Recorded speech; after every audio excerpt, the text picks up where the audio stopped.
consistency, you point at consistency as being the real factor to your success, but consistency must come from, enjoying it. Because there'll be a lot of people listening to this thinking, I want to be a YouTuber. I mean, everybody seems to want to be a YouTuber these days. Yeah. But the insanity to do it as long as you did without the guarantee of money must have come from somewhere.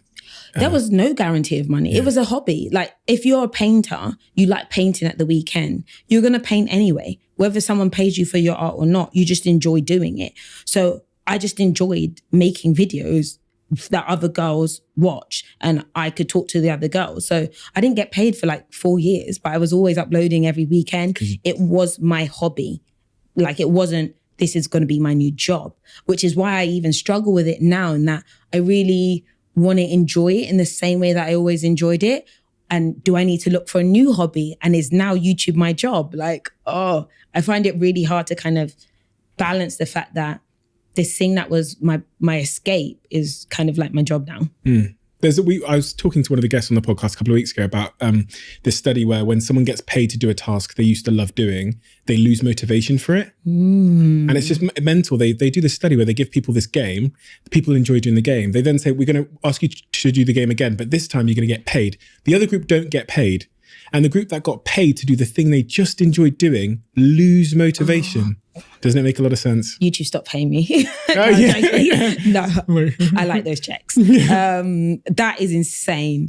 You lose internal motivation when it becomes, when some of the reason for doing it becomes extrinsic, monetary.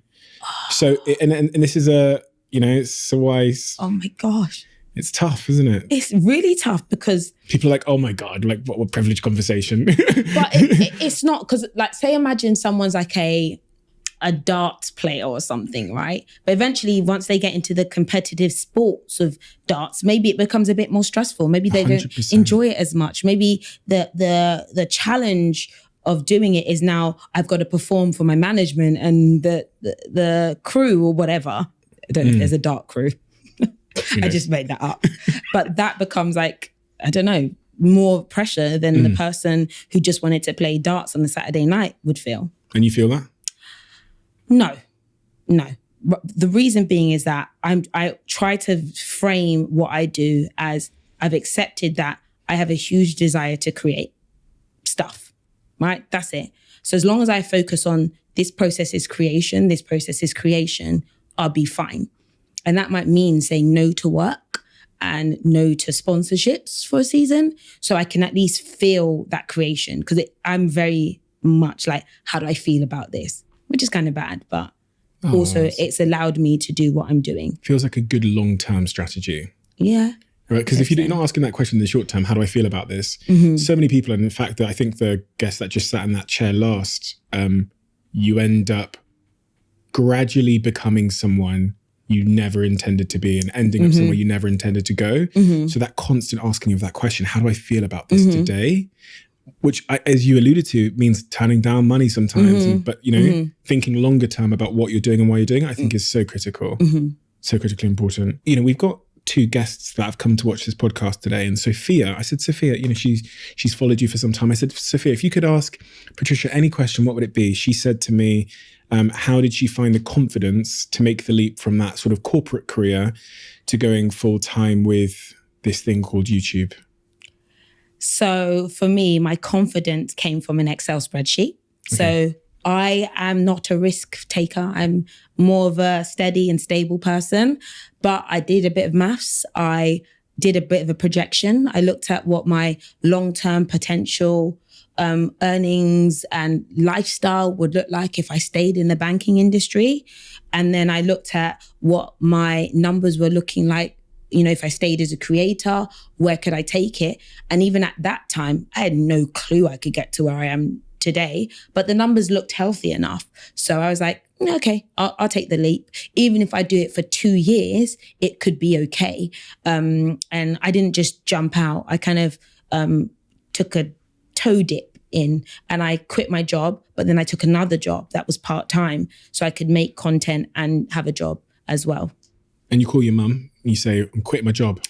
I didn't tell her. I didn't tell my mum. I didn't tell anybody. What? you've quit your big banking job. Oh, hell no.